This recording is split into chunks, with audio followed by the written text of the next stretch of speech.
श्याम कुमार, अब यहाँ पर सीधे तौर पर जिस तरह से आप सवाल उठा रहे हैं यूं संवैधानिक संस्थाओं पर, लोकतंत्र पर इसे हमला करार दे रहे हैं विजय शर्मा।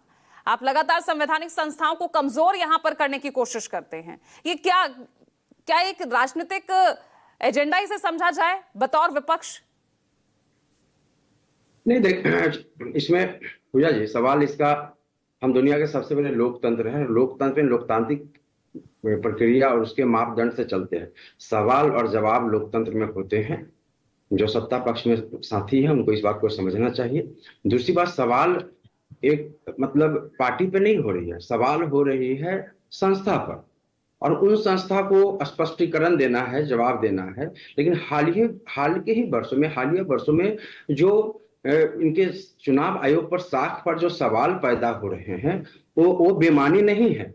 वो उसके कुछ धरातल है, उनकी कुछ जमीनी हकीकत है। लिहाजा इन सवालों का जवाब देना चाहिए। जो राहुल गांधी जी ने जो सवाल महाराष्ट्र चुनाव को लेकर उठाए, वो कांग्रेस पार्टी वहां पर वो हितधारक है, स्टेक होल्डर है, वो वैक्यूम में नहीं है। वहां की पार्टियां तो चुप है ना शिवसेना की तरह, शिवसेना यूबीटी उद्धव ठाकरे गुट की तरफ से कोई ऐसा सवाल हुआ, ना ही शरद पवार की पार्टी इस मामले को लेकर कोई तूल देती नजर आ रही है। नहीं, कौन क्या बोल रहा है? तो कांग्रेस पार्टी, राहुल गांधी ने जी जो पत्र लिखा है उस संदर्भ में आपको ही बताना चाहता हूं कि महाराष्ट्र के चुनाव को लेकर जो उन्होंने जो तथ्यपरक जो जानकारियां दी हैं, जो सवाल उठाए हैं, उन सवालों का बिंदुवार तथ्यपरक चुनाव आयोग को देना चाहिए। जैसे फॉर एग्जांपल, अगर उन्होंने दिया है कि 5 बजे के बाद सीसीटीवी फुटेज अगर देना चाहिए तो उनको दे देना चाहिए। रही सवाल, एक बात यहां पर मैं सुन रहा था कि जो है अगर कांग्रेस जीत जाती है कर्नाटक में या हिमाचल में या किसी अन्य प्रदेश में तो वहां सवाल नहीं करते। सवाल नहीं होगा। लोकतंत्र में